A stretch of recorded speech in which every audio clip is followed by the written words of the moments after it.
Rosalinda. Pinagbayaran ko ng 20 taon ng pagkamatay ng asawa mo. 20 taon ng buhay ko ang ginugol ko sa kulungan. Hindi pa sapat yon. Hindi sapat ang mga taong yon. Patay pa rin ang asawa ko.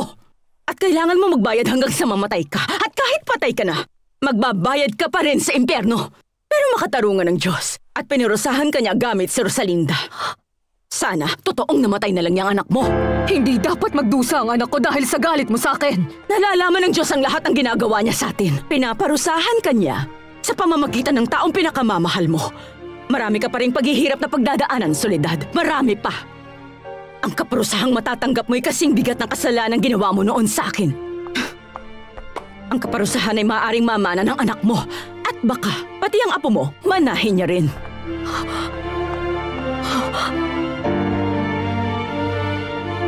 Siguro baliw ka na. Isipin mo kung anong gusto mo. Si Rosalinda hindi kanyang pakakasalan, Dorantes.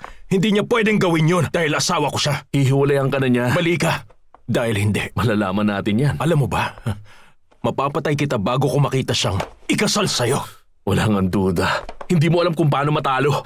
Mas mabuting tandaan mo ang sinasabi ko, Dorantes. Si Rosalinda, hindi siya magiging sa'yo. Hindi. Pasensya na sa sasabihin ko pero akin na si Rosalinda. Pusang loob na siyang pumayag sa gusto ko. Sinungaling, walang iya ka!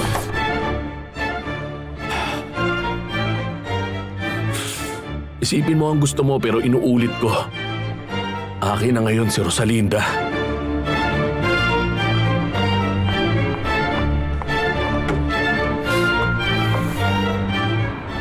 Hindi ka ba magkakape? Hindi, Mama. Mas lalo lang akong kakabahan. Bakit? Anong nangyari? Si Anibal gusto niya magpatingin kami sa doktor. Gusto niya malaman kung bakit hindi kami magkaanak. Hindi mo pa sinasabi sa kanya na nagpatingin ka na sa 2 doktor? Hindi ko kaya, Mama. Wala akong lakas ng loob.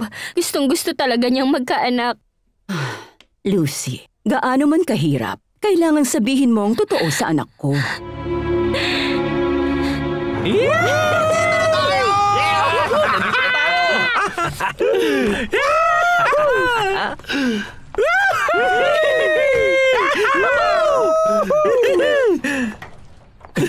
Huwag kayo maiya.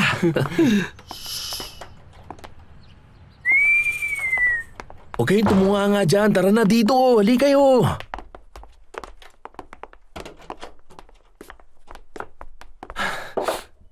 Tara, dito tayo. Kukuha lang ako ng baso. Grabe, ang laki ng bahay, parang palasyo na.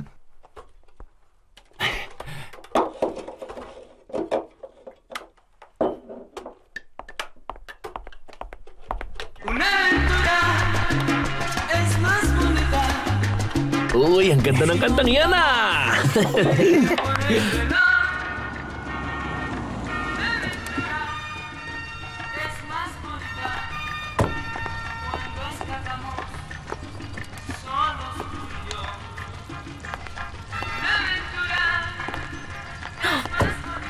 Anong meron? Ay, siguradong gawa yan ang walang kwentang si Beto. Kapag sinabi ko kay Anibal na ako may problema at hindi kami magkakaroon ng anak, may isip niyang binigo ko siya. Siguradong maghahanap siya ng ibang babaeng kaya siyang bigyan ng anak. Kalokohan ang sinasabi mong yan, Lucy. Si Anibal hindi niya gagawin yan dahil mahal ka niya. Takot na takot ako, Mama. Hindi ko alam kung anong gagawin. Huwag ka nang mag-alala. Makinig ka. Ako na ang kakausap sa kanya. Hindi nakikiusap ako, wag. Nakikiusap ako, wag mo sasabihin. Sige, Lucy. Pero ang payo ko sa'yo, huwag ka na magpaligoy-ligoy pa ngayon. Kausapin mo na si Anibal. Ano pa ang sinabi sa'yo ni Valeria? Pakiusap, Alfredo. Huwag kang mag-alala. Sinabi ko na sa'yo, hindi naman yun mahalaga. Hindi ako naniniwala sa'yo. Masyado kang mabait at ayaw mo lang sigurong masaktan ako.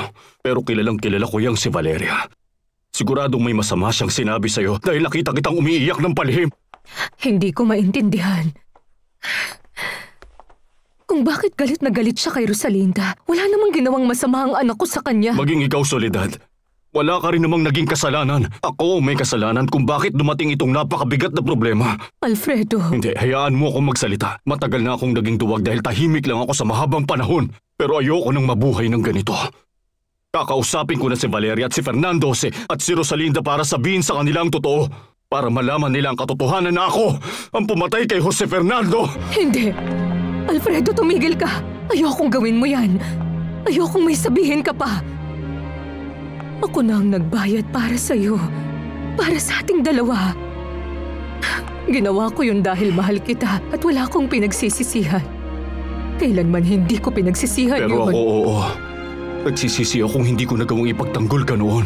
Pero tapos na yun. Isisigaw ko na sa lahat na wala kang kasalanan. Ipapaalam ko na sa kanila ang katotohanan. Ang katotohanan ng matagal nang sumusunog sa kaluluwa ko.